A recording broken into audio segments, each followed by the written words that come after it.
In the United Kingdom, an estimated 112,853 children are reported missing every year. In the United States, an estimated 460,000 children are reported missing every year. These are estimates and only includes those who are recorded as being born. The vast majority of these lost souls will be found. Many will have run away from complex environments at home. Others will have fallen into gang life, drugs or crime.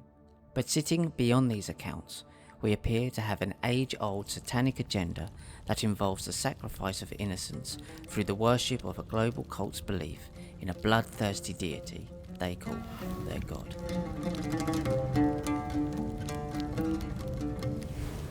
Some call this Moloch or Baal, Kronos or Saturn. Others have compared this being to the biblical Yahweh and the Gnostic demiurge. Mainstream historians have tried to label this a satanic panic, whilst completely dismissing the evidence that wealthy ancient bloodlines have been practicing these rituals for thousands of years. From ancient Egypt to Babylon to Rome, onto the Hollywood Hills and elite-owned islands, sadly this practice appears to continue to this day. But why? What do they believe they gain from this most darkest of deceptions? And what do they believe their punishment will be if they refuse to take part in the ritual?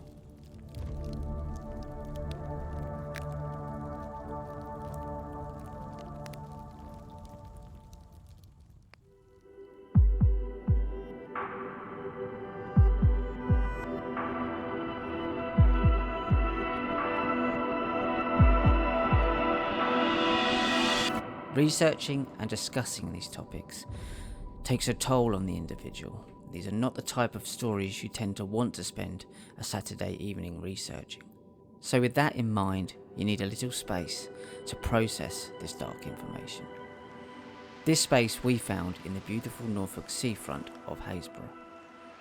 It was here on May the 1st, Beltane, a significant date for discussing this information, that I met with David Icke, one of the world's leading researchers and exposers of the satanic and ritualistic practices of the world's most famous faces. Away from the distractions of the World Wide Web, the coming smart cities, and a planet engulfed by information, we sat down near the turning of the tide to investigate not only the rituals themselves, but also the very nature of reality, and in turn, who or what these ancient practices are believed to serve.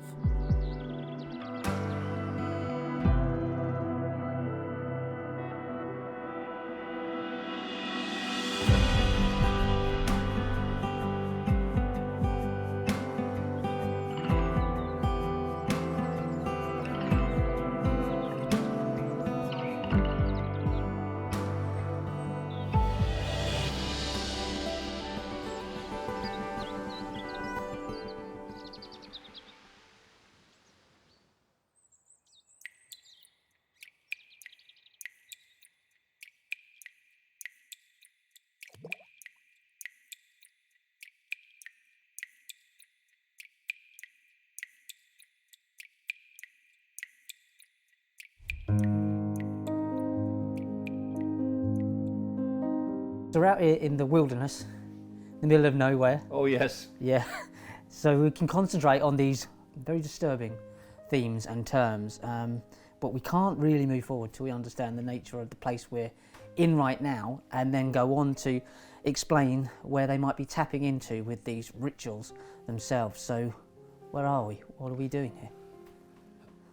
Well, the problem is with understanding the world is the nature of reality itself is kept from us, and I would say absolutely systematically, because once you realize what this reality is, then the so-called paranormal, which would otherwise be, that can't happen, mate, that's impossible, starts to be understandable. So if you look through the the education system and what have you, and the media and all these sources of information, they don't go into the nature of reality. I mean, this is the thing that I always, looked around and thought, why don't many people actually want to know, what is this place? Who are we? What are we doing here?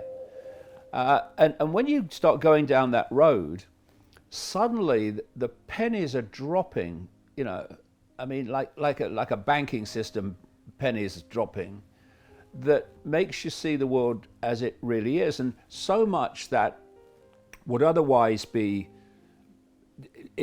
impossible to understand and to conceive it could be happening, suddenly makes perfect sense. So, for instance,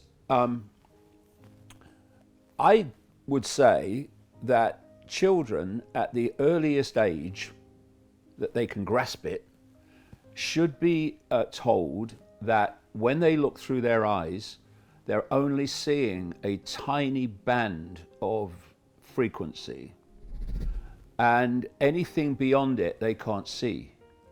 And that actually infinity, in all its forms and facets, exists in the same space that we're sitting in now.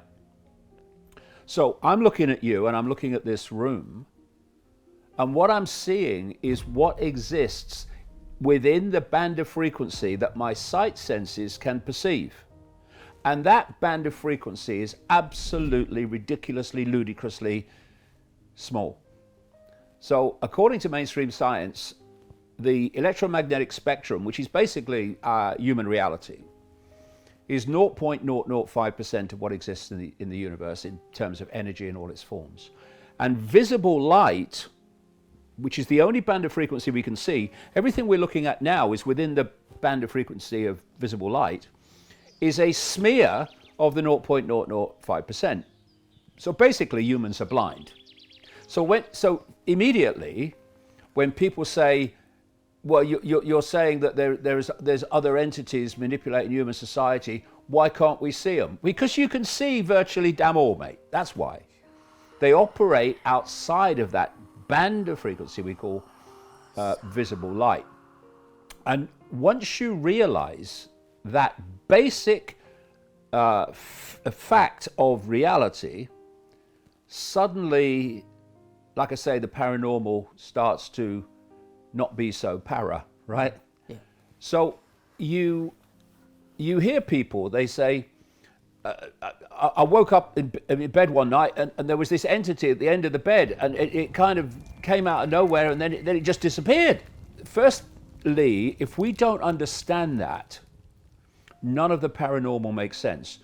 And how can you have satanic rituals to some other dimensional gods if you don't appreciate that? If you think that this world basically is all there is and the solidity of the world is real and all that, then you're going to dismiss any of this stuff, because to your perception, it's just not possible. You're going to dismiss any of this stuff, because to your perception, it's just not possible.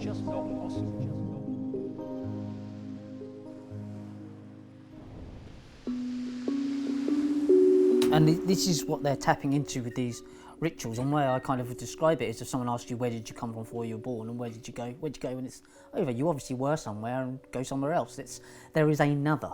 So these rituals, and the reason why we're here today in the middle of sunny Norfolk, in the middle of nowhere, is that it's May the 1st. It's Beltane. Now, I'll just read something about from one of your books. So this is the biggest secret. This goes back to the late 90s. So you wrote about Beltane. The Beltane ritual, later performed in Britain, which staggeringly still goes on today, by the Druids on May the 1st, May Day, involved the burning of children in the belly of a huge wicker effigy of man. Now, we've seen some of this kind of activity go on at Bohemian Grove with the cremation of Care, the Moloch and the burning and passing through the fire, and these things. So this was inherent from the Babylonians when the Brotherhood expanded across Europe. Indeed, it may well be that the reptilians had once based themselves in what is now the United Kingdom and Ireland, before they moved their main focus to the Near East and Africa. So this is an age-old practice, and that's why I don't think people are grasping too much. This is nothing new, is it? No, I mean, when I started investigating this, it was an obvious fact that none of this stuff that's going on today has just begun. So it had to be going on way back in what we call history. And therefore I thought the ancients must have mentioned it. And of course, they didn't just mention it, they practiced it. One of the interesting things that really started penny dropping for me was I looked at all the rituals that went on, sacrifice of people, sacrifices of young virgins to the gods, young virgins being code for children, and they were all done by the ancients. In those days it was done openly. And then as I uncovered more and more about what I call the global cult, this network of secret societies behind world events, and I realized that the major players and a lot of the not so major players were actually practicing Satanists. And what do Satanists do? And I've talked to Satanists all over the world, former Satanists who describe to me what goes on. And they do these rituals, sacrifice rituals, literally, still children today, to the gods. So immediately you've got, okay, the ancients used to sacrifice people, children to the gods, and the elite today do that. So what does that tell you? It tells you there's an unbroken stream, first of all openly done because it was acceptable then, and now in secret because it's not, to the general population anyway. But it tells you something else. The gods they were sacrificing to are the same gods these people are sacrificing to today. And so my next question was, okay, the ancients were sacrificing to make an offering to the gods. My question was, so what do the gods get out of it then?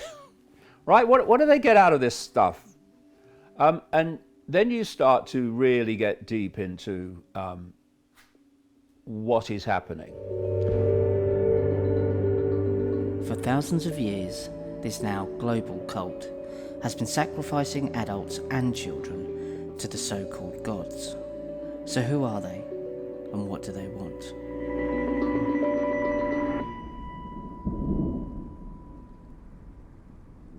There are entities just outside of human sight which are feeding off low vibrational human energy. It's their sustenance, it's their energetic source. And the reason it's low vibrational is because these entities are low vibrational. So if you think of the old analog system of radio stations and television channels, you got on a certain radio station because the dial was on that wavelength, and so you got it. And it's the same. And if you were on another wavelength, you didn't get that radio station. And it's the same with the frequency on which these entities, people like the Christian religion and others call them demons, that they're operating on. Their frequency relates to low vibrational human energy, particularly emotional energy, all based around the core state of fear. When we are manipulated into those states, we are giving off an energy. This is well known by mainstream science, that every time we think and every time we feel an emotion, we are generating a frequency that relates to that emotion and that thought. So fear and all these other emotions I'm talking about are very low, slow frequencies. Joy, love, gratitude are very high, fast wavelength frequencies. these entities are not interested in that because they can't absorb it. What they're interested in is low vibrational emotional energy. So what they've done is created a world, which I say is a simulation, getting that I'm sure, which is manipulating human perceptual emotional states into low vibrational frequency states.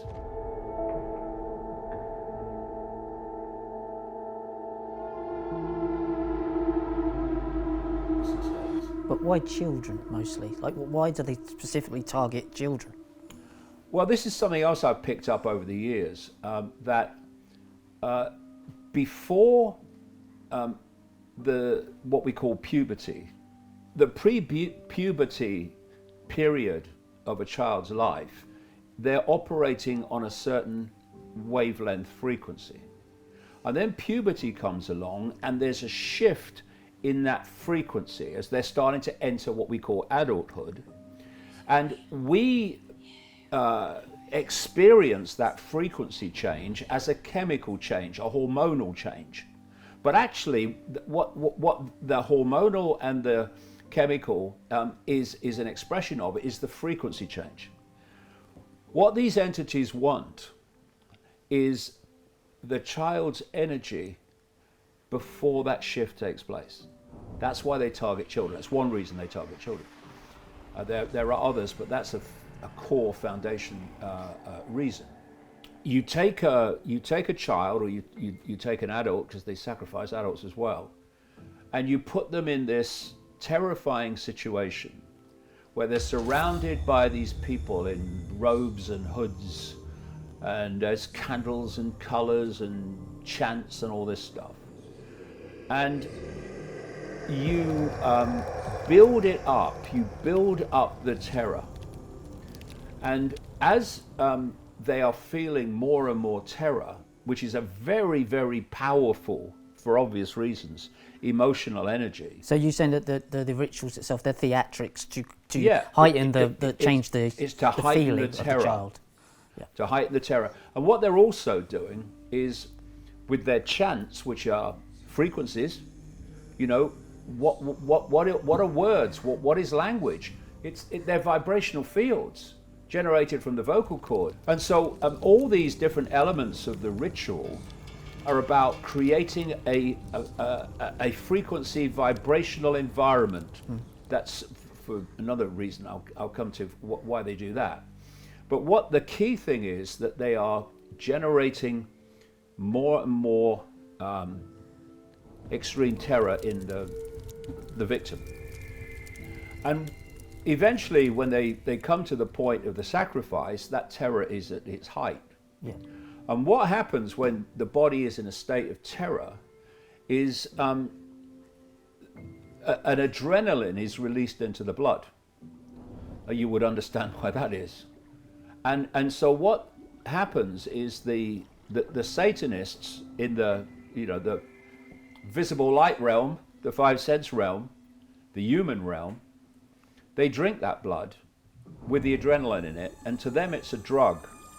It's a drug, it gives them a high, and there are many other reasons that they do it. We're talking about adrenochrome. Yeah, Yep. that's one of the names that they give to it.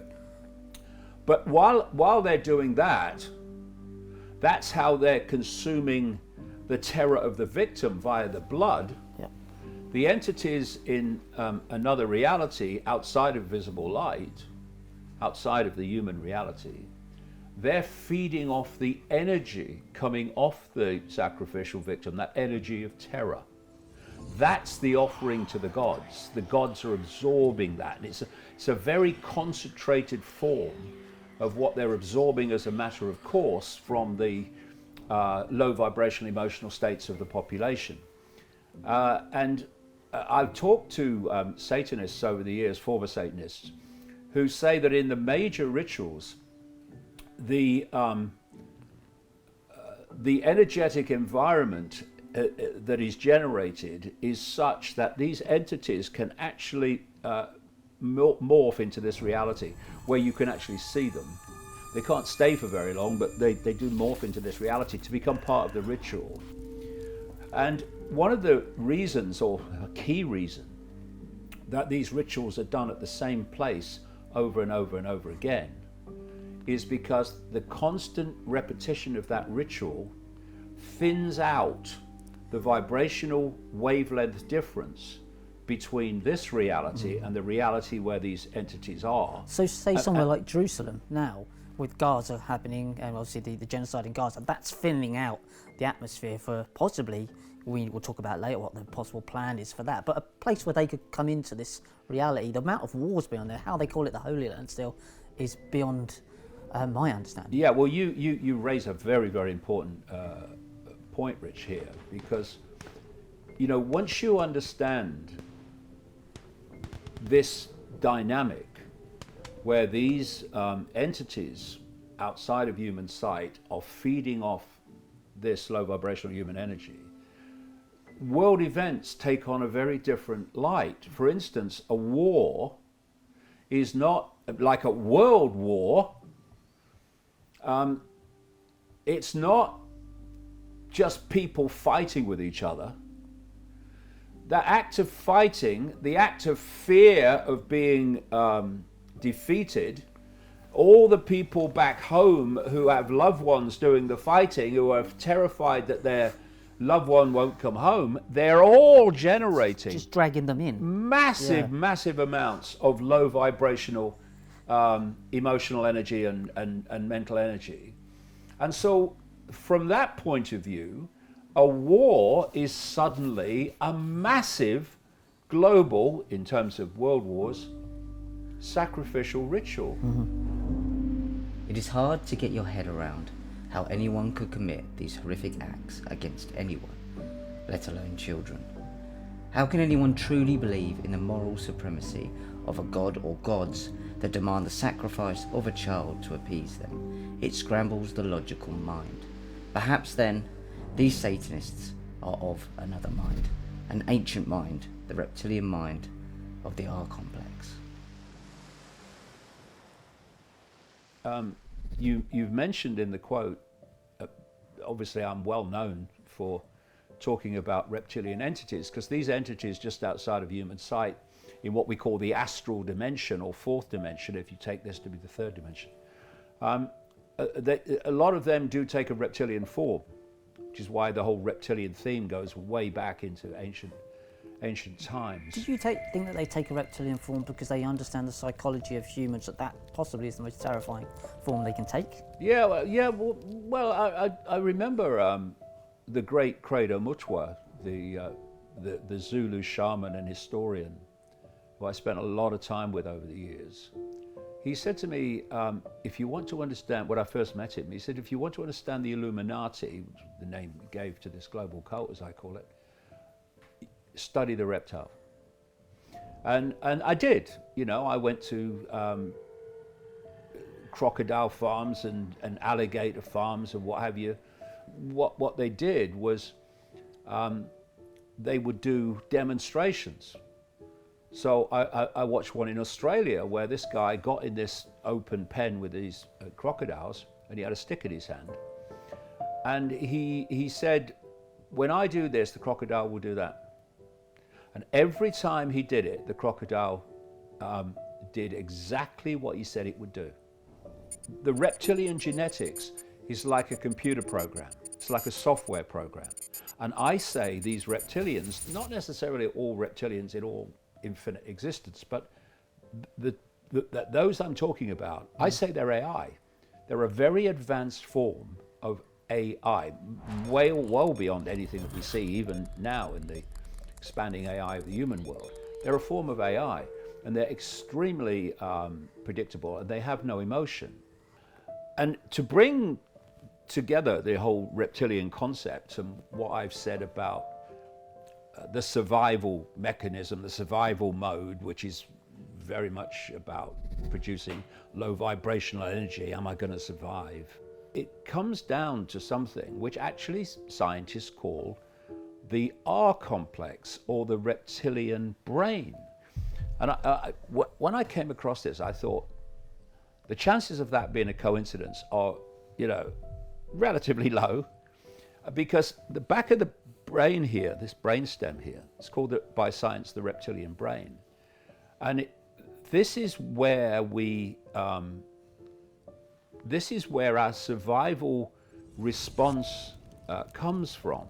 So what psychologists call fight or flight, where you're in danger, do I smack the guy or run? That's all coming from the reptilian brain. Things like road rage, they come from the reptilian brain. And what the reptilian brain does is it doesn't think, it reacts. It's all about survival. It's scanning the environment for threats to survival. And like I say, not just physical survival, relationships, paying the mortgage, all that stuff. And what is that doing? It's generating this low vibrational anxiety and fear, which is what these entities feed off. Yeah. And I do think that the reptilian element of the human brain is not there by accident, it's there by design. Well, no, it would actually fit in with the matrix, kind of plug in the brain side. That's where you're plugged in from, your CPU, your main computer system. Well, that's interesting, isn't it? What you mentioned there. That's if you look at the symbolism of the Matrix movies, yeah. Where were they plugged into the Matrix? The back of the neck, the reptilian brain. Exactly, and that's where they're pumping it into and gleaning it out. It's a two-way system. And we're in a jail we deny we're in. And there are jailers we deny exist. And we call it freedom. Yes, sir. Yes. You know, Mr. David, one of the reasons why I've joined forces with you is because I have serious reason to believe, and I will repeat these words until somebody shuts my mouth in death.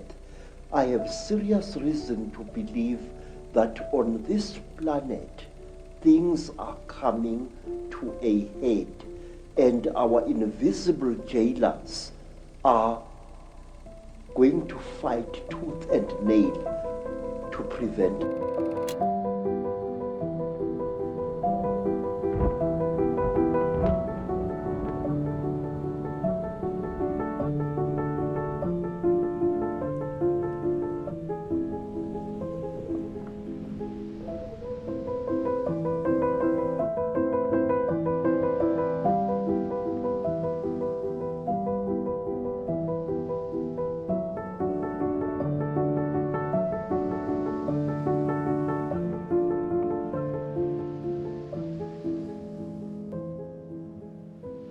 If we're going to be free, and we are, then we need to know all there is to know, and not just that which the few want us to think is the world, when a very different world is unfolding all around us every day.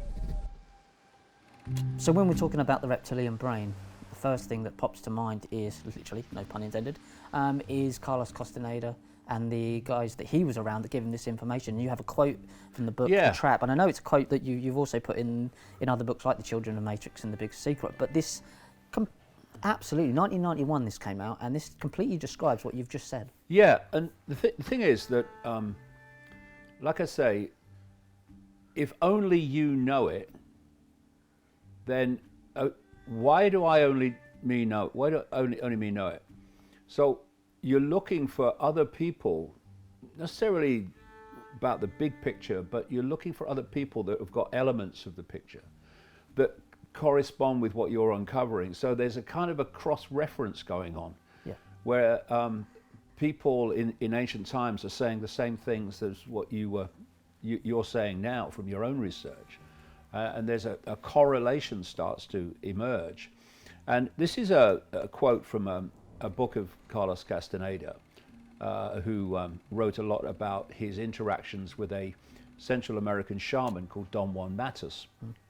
And when I first, because I'd come to the conclusions that we're discussing here before I read this. So before you read that, Yeah. so you found that and a light bulb went, hang on a minute, So, wow. Yeah. so, and this has happened to me a lot. That's really important though, because a lot of people might think, well, he's just repeating Yeah, that. Yeah, isn't it? this has happened to me a lot. Well, you know, whether people accept it is up to them. You know, I came across the Nag Hammadi documents that were found in 1945 in an earthen jar that go back The to about Gnostic. 400 AD from the Gnostic belief system. And that confirmed an enormous amount that I'd already concluded. So this was another example of that. And Don Juan Matos was a Central American shaman who was talking about the fact that what he called the predators or the flyers, these non-human entities, were manipulating human society. And given what we've just been discussing, this quote is, like you say, it's devastating.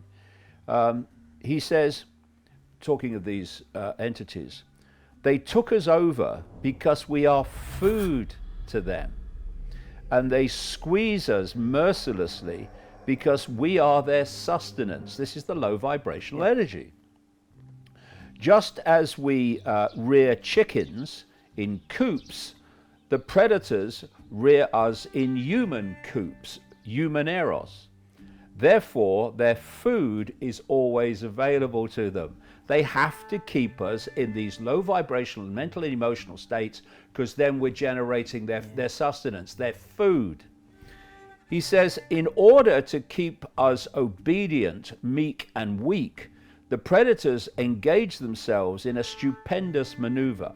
Stupendous, of course, from the point of view of a fighting strategist, horrendous maneuver from the point of view of those who suffer it. They gave us their mind. Now that can certainly relate in part to the reptilian brain, but they gave us their mind. He goes on. The predator's mind is baroque, contradictory, morose, filled with the fear of being discovered any minute now. Yeah. So let's just put that into the perspective of what we're talking about. They have to create a low vibrational energy based on these states of perception and being to generate their sustenance, because they are in that frequency, right? So what does that mean? They must be in those states. Yes. Right? So this is the thing I've been trying to get across to people all these years. These people are not omnipotent gods. They're a bunch of prats, actually. They're moronic. And they're terrified. And they're terrified of being discovered, because why?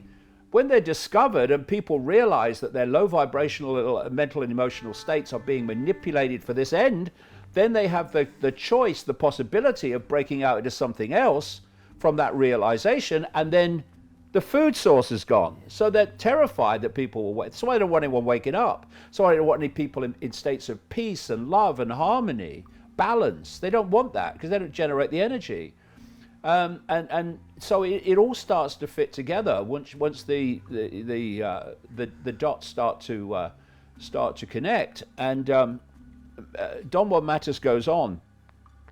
What I'm saying is that what we have against us is not a simple predator. It is very smart and organized. Yes, it is, but let's put the smart into perspective. Cunning.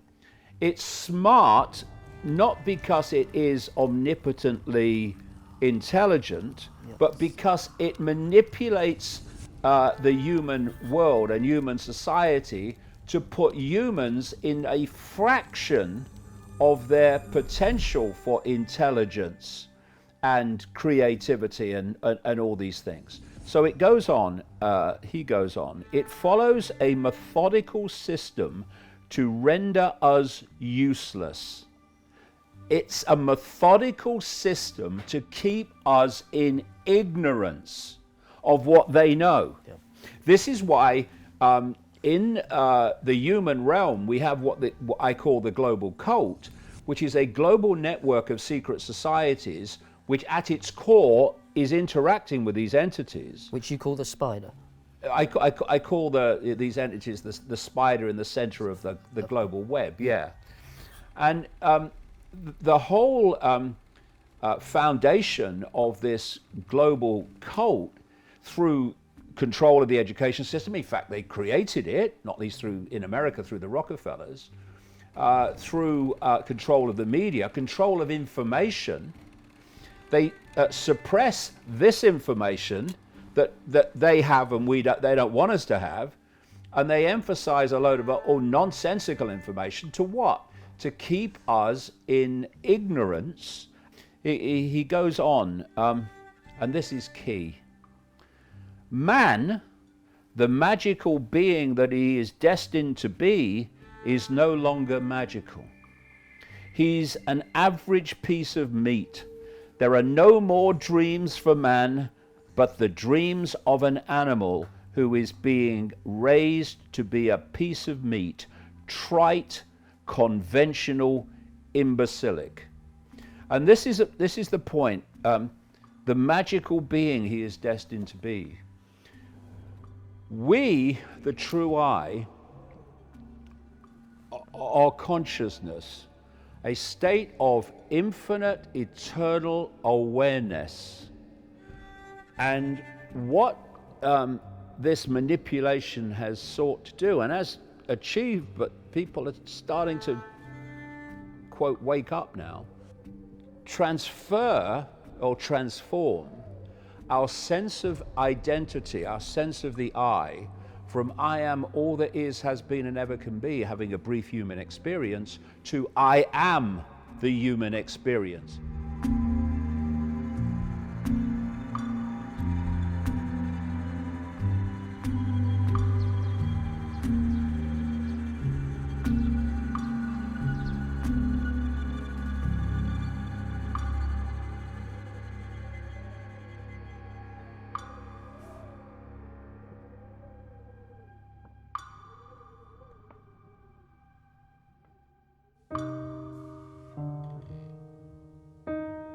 Well, that's what I want to point out next, when we get into the next part, is the religious side, because the cognitive dissonance here is mind-blowing when they can see one thing for what it is, part of the agenda, and then completely miss another, probably willingly sometimes, but there is a lot of cognitive dissonance there, especially when it comes to religion, like the Christian faith. We look at the Catholic Church, clearly there's some ancient alien, maybe ancient gods, archons possibly, there's some feathered serpents there. We're looking at people like the Dagon or the Dogon tribe. Obviously these guys have been here before, but how are they? Like, the religious side baffles me because it's so blatant. Religion is basically, it's a barricade. Now, let's relate religion and what it does to what these entities want. People say that there's lots of different religions. Well, it does appear like that.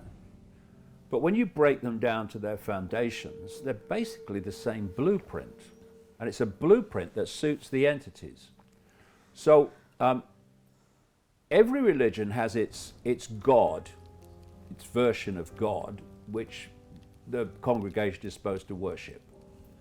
And then they have a man, usually a man, sometimes a woman these days, wearing what I would call fancy dress, at the front of the church or the synagogue or the temple or the mosque, telling the congregation what God wants them to do, because they've been appointed by fellow humans, so they must know what God wants. Or the lodge, the Freemasons. Yeah, lodge, exactly. So, and so you've got the congregation is always subordinate. They're subordinate to the God, and they're overwhelmingly subordinate to the middleman or middlewoman who is interpreting what God says that they should do. And people, therefore, have a collective belief system which they cannot question to the extent that the belief system is put under serious scrutiny, because the religious hierarchy will react to that. But isn't it that the higher-ups, let's take the British Royals, Sigil of Saturn on the Balmoral, they're clearly worshipping someone else than the everyday man who's possibly Catholic or Protestant, but the bloodline royals will know exactly who they're worshipping. Yeah, so you have those that are part of this global cult who are worshipping the entities in their rituals, but of course in public they can't say, oh yeah, I'm a Satanist, I'm the king, I'm the queen, I'm the Satanist. They've got to act as if they are following the religion. And so, outwardly, the British royal family are Christian believers. They're not.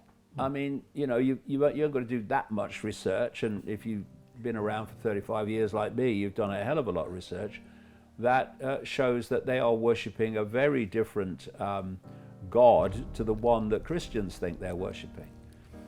But you've got this belief system, this groupthink, and if you deviate from the groupthink, then you're out of the tribe, you're out of the club, if you like. And people's desire, not least through fear and insecurity, to be part of the group, part of the tribe, means that they will conform and shut off their questioning to stay part of the group. And like I say, when you have these different religious belief systems, it's the perfect situation to play them off against each other to divide and rule. Do you think, like I do, that all these religions are ultimately worshipping the same satanic god without them knowing?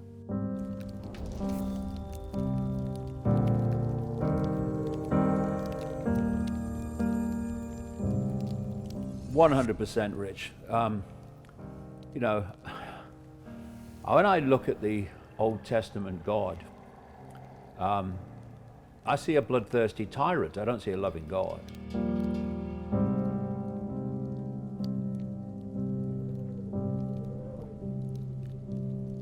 Well, look at the Passover. Oh, what he did there. It wasn't particularly nice, this loving God passed over the Jewish people and didn't kind of kill their firstborn, but the Egyptians were a fair game. It's nonsensical. There's so many things that are nonsensical about the whole thing. I mean, if people would only get over the cognitive dissonance, and naivety and cognitive dissonance are really fundamental human diseases. Cognitive dissonance is to believe two things that are, or even more, which are obviously contradictory while believing both to be true at the same time. Yeah. And the only way you can do that is by ignoring the contradictions. Which sounds a bit like mind control and MK Ultra there, a little bit. It's compartmentalised. It is absolutely a form of mind control. I mean, people think, oh, mind control, that sounds kind of deep. It's not. It's, I get you to think what I want you to think. That's all mind control is. That it's quite logical. Yeah. So you have this cognitive dissonance where, well, I mean, the Old Testament and the New Testament God, and I have problems with the New Testament God as well, because he's sacrificing his own begotten son. I mean, what's all that about? Yep. Another sacrifice? Another sacrifice, yeah. It's just there again. But if you take the totality of what's said about the New Testament God, the God of love and all that stuff, don't love your only begotten son very much if you do that. And of course, that's controversial, isn't it? But then you compare that in totality with the Old Testament God. They're clearly not the same entity that they're talking about. Certainly not the same state of being. When I came across the Nag Hammadi documents, for people who haven't come across them, they were found in this earthen jar in Nag Hammadi, 75, 80 miles north of Luxor in Egypt in 1945. Which is important. 1945 to 1948 is a really pivotal time. Yeah, and they they're estimated to have been put in that jar maybe around in the period of 400 AD, which fits with the destruction over different periods of the Great or Royal Library of Alexandria in Egypt, yeah, which was overseen by the Gnostic belief system and was a great depository of ancient documents and ancient knowledge, ancient texts, which were destroyed. Well, a lot of them weren't destroyed, but a lot of them were destroyed by the Roman Church, and you'll find that a lot of those documents that weren't destroyed are now in the vaults of the Vatican. Yeah.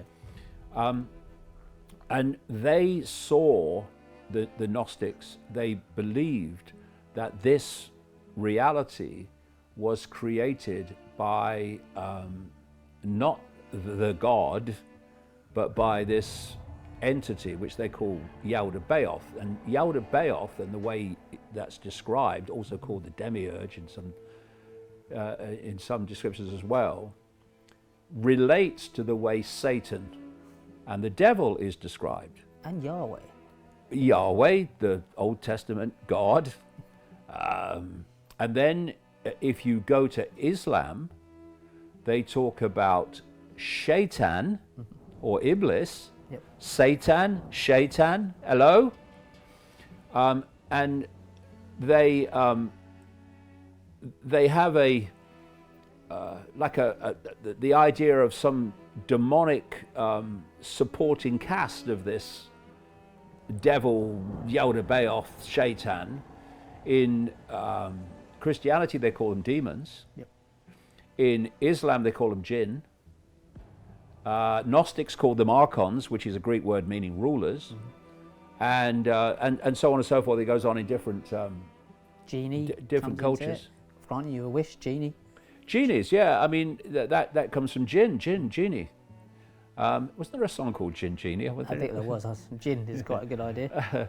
And so there you have these common themes, and when I'm researching, I'm always looking for patterns. I'm not looking for things so much, I mean I do, but not so much of areas of disagreement. I'm looking for areas of agreement, and it's amazing how many you find. And this whole theme that we're talking about of a non-human force operating in the hidden, manipulating human society, it's a common theme. It's a common theme all over the world. And these divisions of religions, we believe this, we believe that, we believe that, they miss how much they have in common and how much agreement there is between them. And where that agreement fuses is in this whole arena that we're talking about. They just don't see it.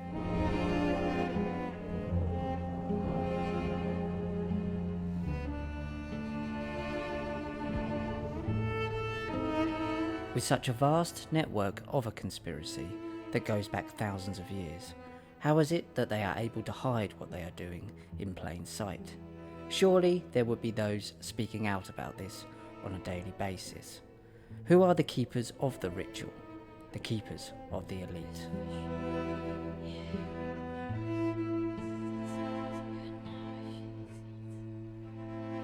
So it says, for the Satanists, the severe consequences of revealing secrets or refusing to carry out an order are not threats, they are promises. The Illuminati and the satanic networks play their people and put their people in the major positions of power in all areas they need to control to prevent proper investigations. And is in terms of the mainstream alternative media, and MAM as you call it, they put them in there as well. It's all about blocking it, isn't it? Are these people definitely afraid of being compromised or being revealed to be compromised as well? Well, I think it's kind of a minefield to pick through, because you have in all these areas a few people who will knowingly be manipulating, and then you have other people who are subordinate to those or influenced by those, who simply won't know what's going on and will do what the cult wants simply because they don't know what's going on. So, for instance, if you look at a police force, all you need to do, or any other organization, all you need to do is control the positions that decide hire and fire. Yep. And policy. And that is a very few people in any organization. So you have control of the person at the top, maybe, and usually yes, and they will dictate the policy running down the hierarchy. And the hierarchy will then go into this process of whoever's above them in the hierarchy tells them what to do, and they do it, and then they tell those below them to do what they've told them to do, that they've been told by them to do, and so it goes on. And so if you can hijack the hire and fire positions from the top, you're not only dictating policy, you're dictating who comes in and who goes out. And so I've watched over decades now the police force transform. That sort of implies that some of these guys don't actually know what's going on further up, but they are scared in one way or another. Well, some are scared and some are ignorant. And I suppose if you break it down deeply enough, they're all scared in their own way. The point to make is that the Satanists, the cultists, don't have to control anything like every position in an organization to control the organization. And it's the same with the mainstream alternative media. I started out in 1990 consciously on this journey. My whole life has been about it when I look back, but consciously from then. And there was no alternative media. It was just a few of us in disparate people in different parts of the world, and not many, who were seeing that there was a conspiracy going on. And then it grew, and eventually, not least after 9/11, it started to expand and expand. And it ended up with the COVID period. Yeah. And those that had the experience of seeing how it worked, when COVID broke, you could see that it was a scam. And what I've seen since COVID is a lot of those people who bought the hoax, bought the lockdowns, bought the virus, and a lot of them bought the vaccine, fake vaccine, that's not a vaccine by previous criteria. Yeah. They've actually taken over the alternative media. They have, yes. And a lot of them, ironically, have become COVID dissident heroes when they bought the whole shebang. And people like me who exposed it from basically the start, from the spring of 2020, they've been marginalized so that what I call the MAMs, the mainstream alternative media takeover, can come in. The big turning point was when Elon Musk took over Twitter and turned it into X. Yeah. He became, and still is as we speak, a mainstream media god, a hero. Oh, Elon's saving the world. And he has become this pivotal figure, which is basically orchestrating the lower ranks, if you like. So, for instance, on Twitter X, Musk is now the kingmaker. Yeah. And in this way, if he retweets, and if it even is most of the time him, retweets under his Musk logo, someone else in the mainstream alternative media, it guarantees that person millions, sometimes tens of millions of views. It's a massive promotion of that person. So he's the kingmaker. But didn't yesterday, I think it was yesterday, but I was filming this, or the day before, he released an image of Tesla, a new badge, and it was the pentagram. It was upside down, inverted pentagram. Well, what you see is you see the little hints. He's almost laughing at us. You know, when he went to some fancy dress party and he dressed in a satanic garb, and yes, he showed this picture. No comment. He just posted this picture of like a Tesla logo, and it was shot at a particular angle, which turned the five-pointed star into a inverted pentagram. Now, the inverted pentagram, of course, Yeah. as he will know, absolutely he will know, is an inverted pentagram because it is a symbol, a classic symbol of Satanism, which is an inverted religion. And this is an important point. it's not an accident that Satanism uses inverted pentagrams as its main logo and inverted crosses. It's because what this cult does, what these demonic entities do, is they invert everything. So we live in an inverted society. Everything is upside down, like the education system doesn't educate, it programs. And you look at all the, like the health system doesn't deal in health, it deals in ill health, actually. Childcare system doesn't look after children. Yeah, exactly. The whole thing is inverted. What it's meant to do, it does the opposite. Yeah. And this is all Satanism manifesting. Wherever you see inversion, you're looking at the satanic principle. The alternative media, particularly in America, has always been dominated by Christianity. Okay. But what's happening is those who have been like followers of Christianity, but it's not been at the forefront of everything. Suddenly it's at the forefront. And then you're getting others that have never had that background, who are suddenly converting, and not least converting to Roman Catholicism. Now, Roman Catholicism is basically the Church of Babylon relocated. And the Babylonian Trinity became the Christian Trinity through the Roman Church. What's in the Bible was basically decided by the Roman Church. And it was a Roman emperor called Constantine the Great at the Council of Nicaea in 325 AD, who basically decided what Christians should believe to this day. And we had King James rewriting the Bible and then sacrificing lots of young virgins he believed were witches, obviously in Scotland. So yeah, the whole story is grotesque, frankly. And people won't like that, but you speak your truth and people...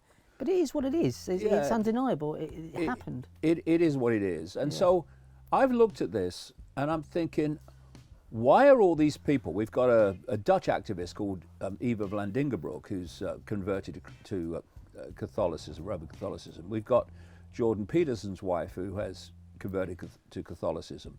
We've got Candace Owens, who's converted to Catholicism. And we've got Russell Brand, who's doing videos of the Rosary and talking about being baptized and promoting and whilst wearing a Saturn logo on his T-shirt, by the way. Yeah, and promoting a prayer app called Hallow, which is a Roman Catholic, it says here, prayer app, which is funded by Peter Thiel. Peter Thiel has got the intelligence community and the Pentagon running through his veins of his body and down to his DNA. So all these things, you go, what's actually going on? Because the cognitive dissonance is extraordinary. What you do is you make your name by saying, here we have inversion again. You make your name by saying we must have freedom.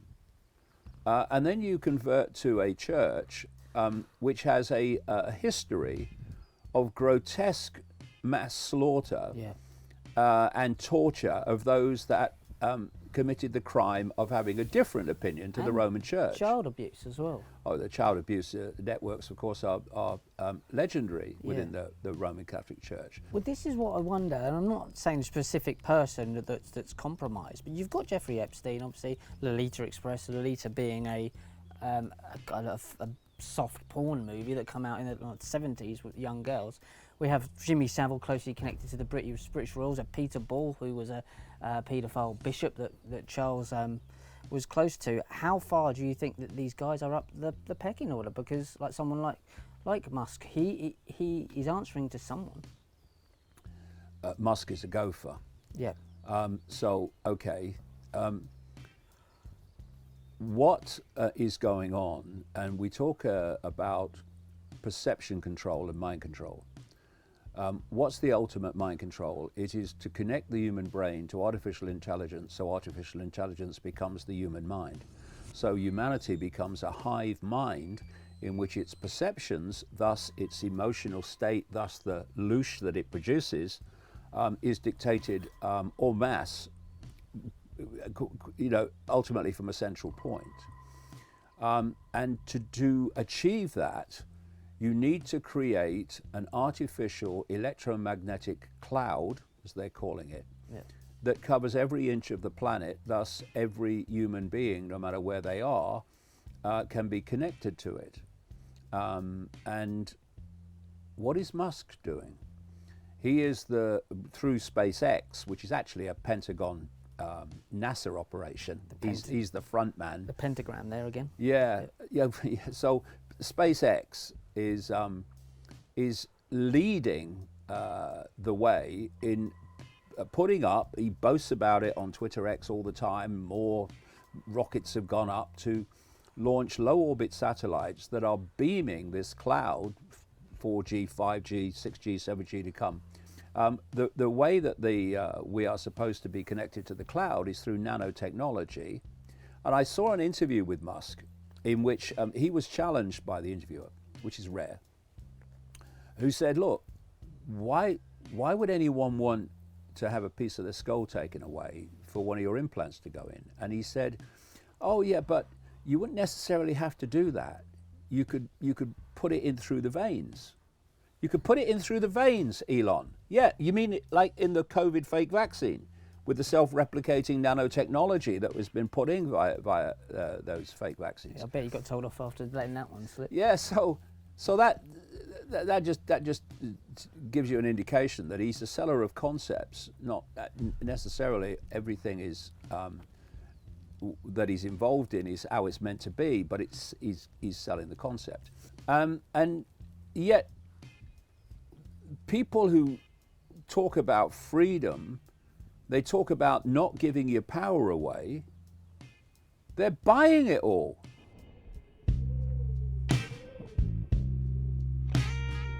This satanic agenda has become so overt that one has to wonder if it's simply that those who should be exposing it just can't bring themselves to look. But what of the hundreds of thousands of children who go missing each year the world over, who don't have the option to look away? So there's clearly a control system with these guys that are in the hierarchy, however far up they are. But we're looking at the ritual child abuse here, and the number of children that go missing each year is staggering and terrifying for most people who won't want to even look at it. What is going on here in terms of all these children that go missing the world over, and the fact that it's been completely, like, one for one of a better word, buried? Well, I remember I was in the United States,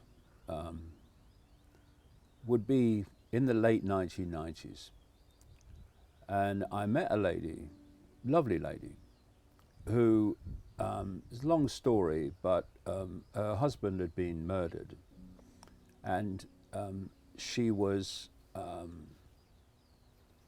and he were looking after two children who they were going to foster. They were fostering with a view to becoming their official, mum and dad. Yeah. And soon as her husband was murdered, someone came along, and basically those children were taken away. And of course, the lady was distraught and started on a campaign of trying to understand what was going on.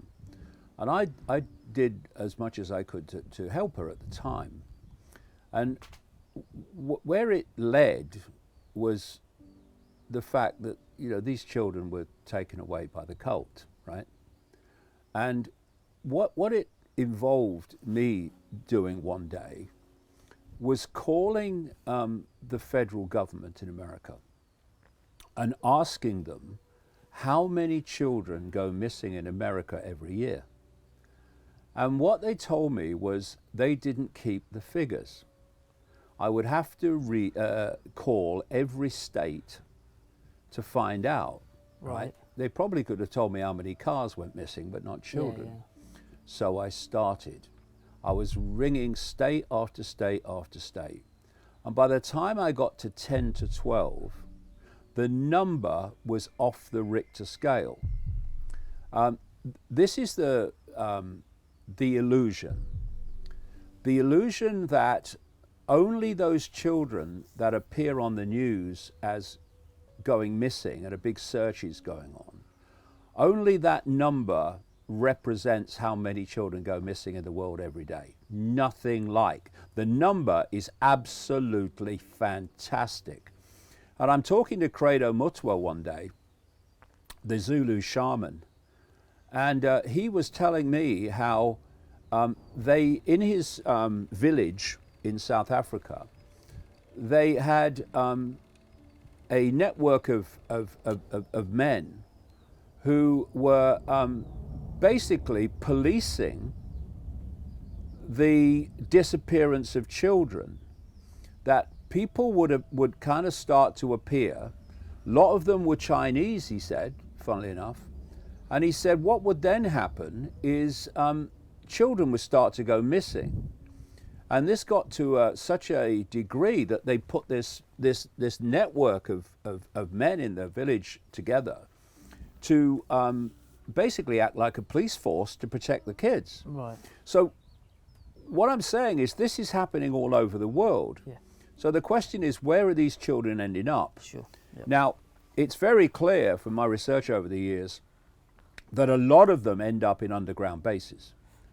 And what are underground bases? In the UK and US? Well, around the world, Yeah. but America massively. What are underground bases? I did a lot of research on this a long time ago, and especially when I was traveling around America, I met a lot of people that had experience of these bases. And what they are is they go down, some of them go down miles, Yep. right? And we were talking technology that's never seen in the public arena. Each step down the underground base, each level, you need a higher security clearance than the level above. So you've got people working at these bases in the upper levels of the base who haven't got a clue what's going on down there. This is classic. I mean, what is a secret society? Levels of degree. Degree of what? Degree of knowledge. That's how it works. Yep.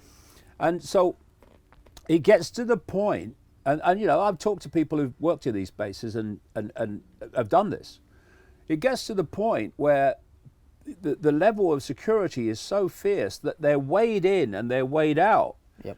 And if you weigh a fraction different to how you weighed when you arrived for work, they want to know what you're taking out that you didn't bring in, right? Yeah, And so some people have gone public over the years in what they saw in these underground bases. And they say they saw children in cages. Yeah. I know that you've done interviews with people who talk about how they operated in the military in underground bases and they saw children in cages. I have it. And I have met many people around the world, particularly in America, who've described the same thing. And not only that, whereby there are hybrids between animals and people, hybrids between reptilians and people in these really low levels of the underground bases. And if you go low enough in the major ones, they open out into cavern systems, which is where they interact with reptilians and these non-human entities. And from these this interaction comes this high technology that gets played out into the public arena and that we're seeing taking over human society now. And a lot of the children end up in these underground bases. And let's just say these entities use them as food and leave it at that in people's imagination.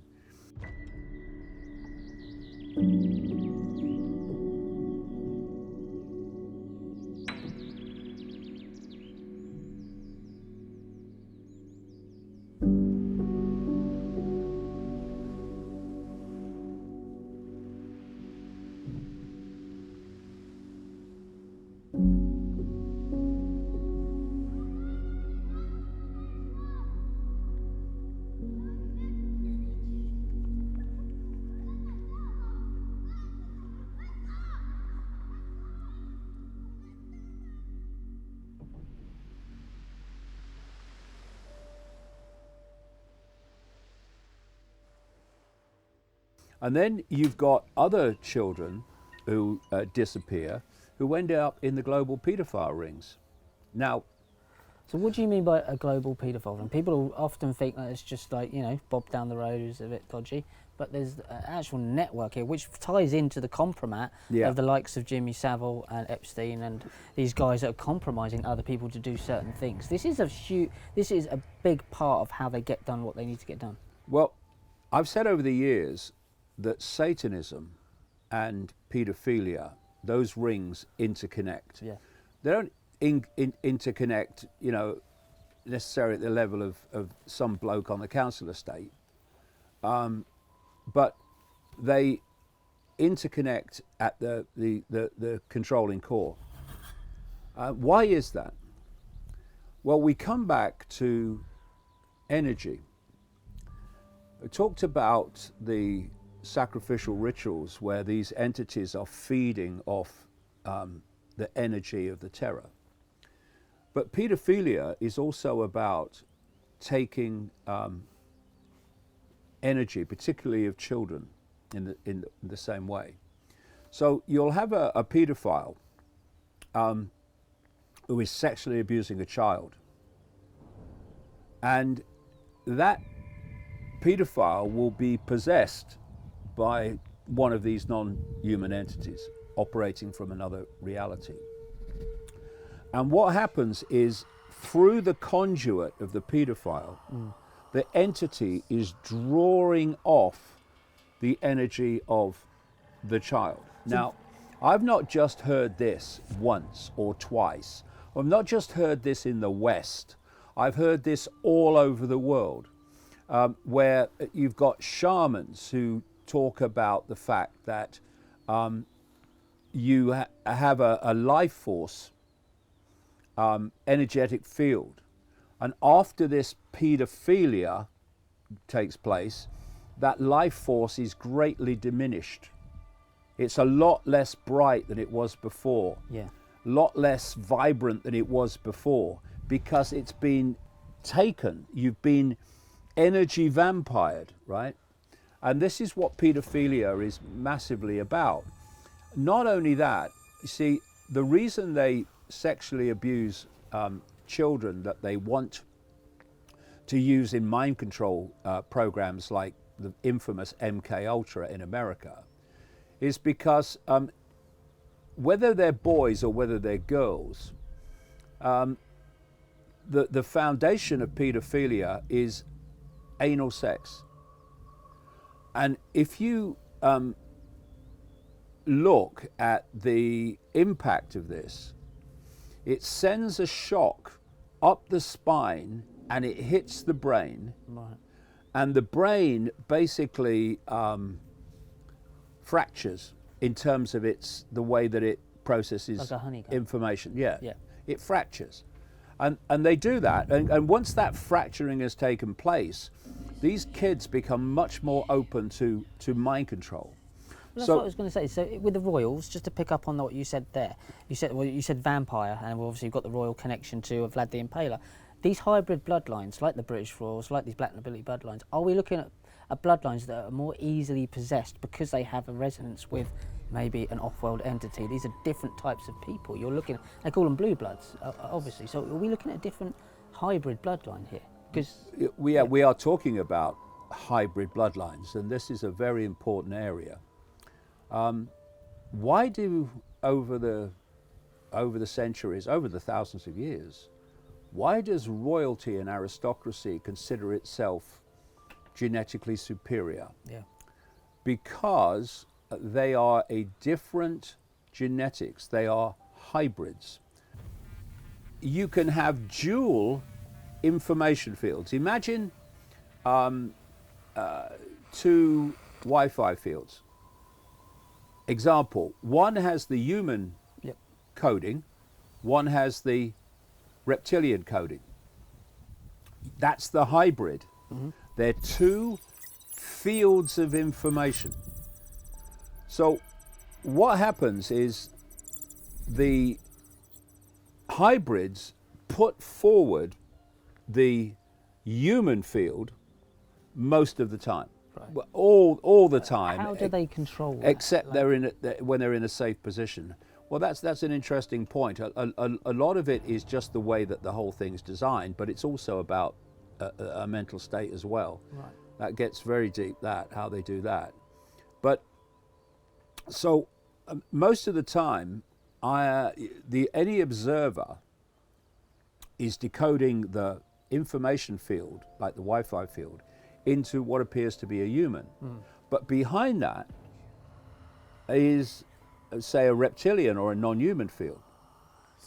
And sometimes often in the rituals, that people have explained this to me many times, how people have shifted into reptilians, not least the royals, in these rituals, in these satanic rituals. That other part of the hybrid field becomes the dominant one. Now, when that becomes the dominant one, any observer is now decoding that. And they see a reptilian. Yep. And if you're observing someone who is shape-shifting from the human field to the non-human field, the reptilian field, say, to the observer, it will appear that that person has just gone from a solid human to a solid reptilian form. That's what it will appear to the observer. Yeah. But that's not what's happened. There's been an energetic information field shift, and so what the observer is decoding changes from a human to a reptilian.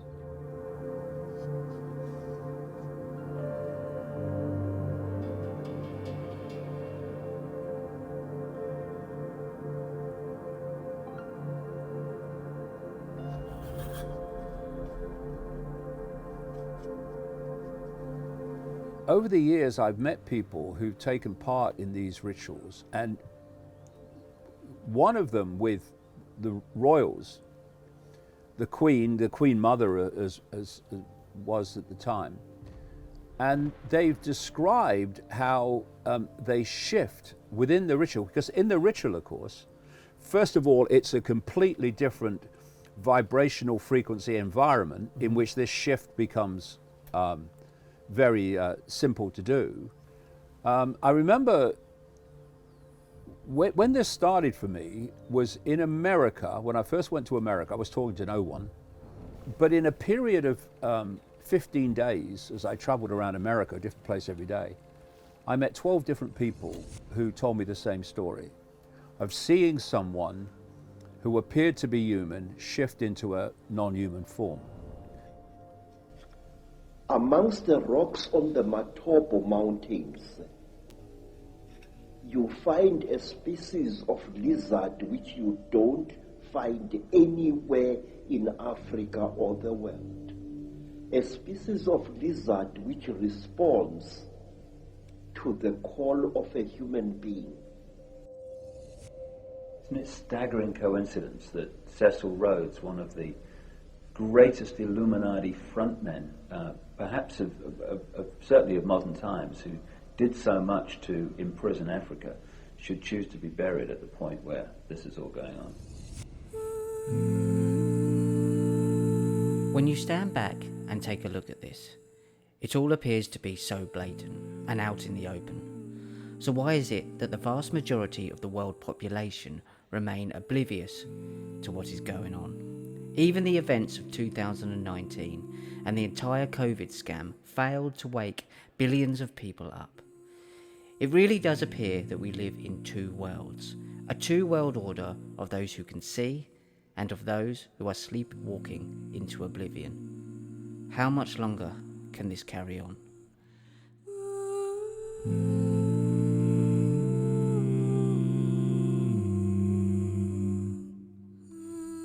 So we've covered a vast depth of this satanic ritual, but we've got one more to look at. This guy, William Tompkins, and what he says about these reptilians and underground bases was absolutely outstanding and stunning. Yeah, William Tompkins was an American aerospace engineer who wrote a book long after I started talking about the reptilians. It was another one of those confirming pieces of information that I tend to come across. He said he was based at the big naval base in America in San Diego, Yeah. and that he operated in basically secret organizations, and that all this stuff about the reptilians was true, and that there was a group within the reptilians known as the Draconians, that are basically reptilian royalty. And we get Dracula from that. And Dracula and all of that stuff. And of course, the origin of Dracula, or the blueprint of Dracula, was a man called Vlad the Impaler, in what we now call Romania, and he is an ancestor of Prince Charles, the current king of England, which it all kind of fits. He's quite proud of that as well, isn't he? Yeah, he is proud of that. Yeah, he goes there quite often, really. He got property there. So what I've seen over the years, and it's kind of step by step, more information, another source, and eventually it becomes this vast, this vast network of information that's basically pointing in the same direction. Yeah. And that is that we are, as humans, living in a reality which is incredibly narrow. We have these entities that are manipulating to humans hidden, human society, to produce the low vibrational emotional and mental reactions to events that they create, situations they create, that feeds them. And so we live in two worlds in one world. One of the worlds is the global cult. A network of secret society is fiercely compartmentalized. So even within the cult, there's compartmentalization of knowledge. Like if you look at the Freemasons, you've got the 33 degrees of the Scottish Rite of Freemasonry, but the people at the bottom don't know what the people at the top know, and the people at the top don't know the levels above them. They don't even know exist, most of them. So it's all compartmentalization of knowledge. But at the inner core, this cult knows the nature of reality. It knows the game. It knows these entities are manipulating because it's representing them and working for them and with them. And it's passing on through the secret society network in this closed arena knowledge of A, the nature of reality, which is fundamental, and B, the agenda for humanity that's unfolding. And then there's this other world, which is the world that the human population live in. And what's happened is that world of the cult has created the sources of information that the population receives. So through the Rockefellers, for instance, in America, the American education system emerged. And it's the same around the world. And what's happened is, if you look at the world in general, the Western education model has been basically taken all over the world now. And so they control from the earliest age the information that we're receiving. This same cult owns the mainstream media. It owns now much of the alternative media. So they're controlling the sources of information. These sources are passing on what they need to know to manipulate the population. The population are suppressed in what they need to know to realize that this is actually happening, that they are being manipulated. So what would you say the rituals of the elite are? It seems to encompass everything, but what would you say, if you were to say the rituals of the elite are, what would you say that sort of symbolises here for the maybe archons that are in a different realm? Well, the rituals are A, to produce loosh from the population, and B, to create ritualistic behavior. Now, when Credo Mutwa, the Zulu shaman, said to me so long ago, if you want to understand the Illuminati, study the reptile. The reptilian mind is very ritualistic. It goes through this recurring sequence. Because I say it's AI, it's like a software program. It's just a repeating program. And what they're doing is seeking, going back to Don Juan Matus, they gave us their mind. The whole idea has been to turn humans, ultimately, potentially infinite awareness, all that is, has been, and ever can be, infinite potential, infinite possibility, into this ritualistic mind that just goes through this repeating behavior. And if you look at human society from that perception, that perspective, the whole of human society is a ritual. Yep. Look at people's lives. How many times is next Monday not going to be the same as this Monday? Next Friday not be the same as this Friday? Mm-hmm. You know, in the great body of the population, the great billions of the population, it's a constant regurgitation of the same behavior.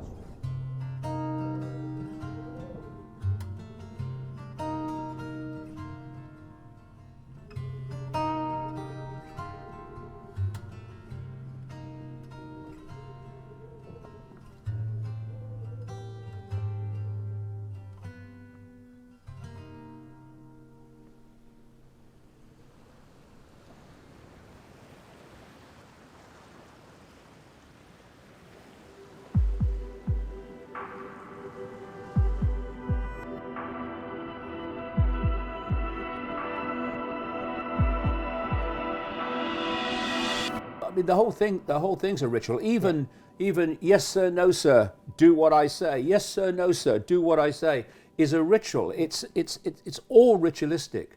The point being that if we're going to stop it, we have to stop acquiescing. We have to stop acquiescing to that which we know is we shouldn't be acquiescing to. Yeah. Because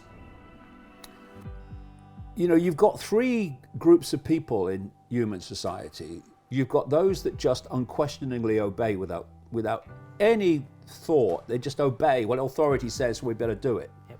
Oh, he's come up from on high, I don't know, we better do it.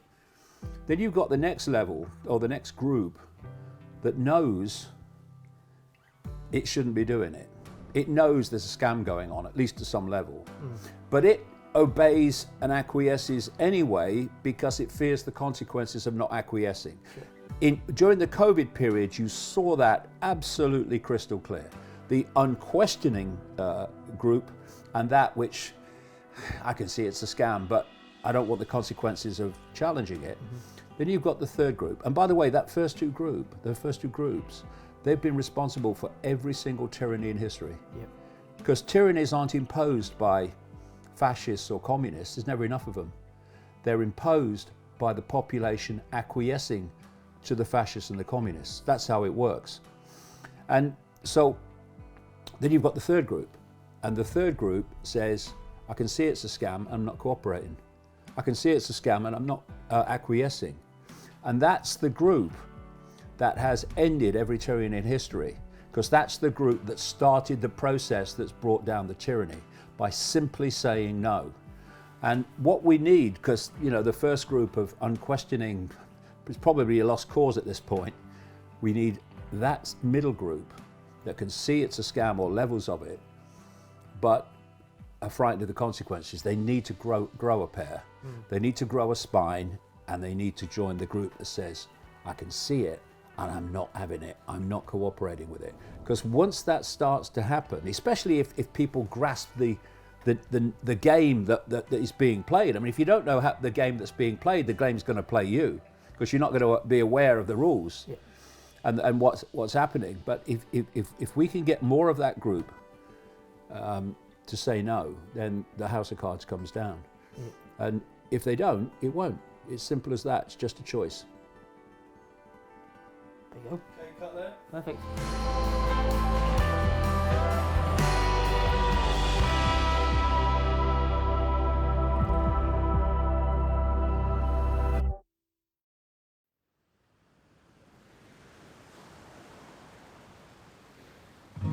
It doesn't get easier the further I run.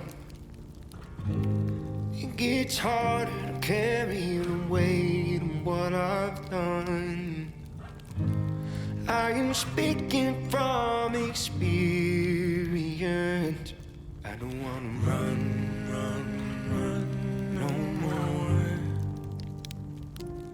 I don't want to run no more. Seems to me a man can do a lot of thinking when he's staring down the barrel of a gun. And the devil's had his sights set on me since the day that I took sides with the sun. Now every morning I go to war with the ghosts I met the night before, trying to find the grace in my mistakes. And there's monsters behind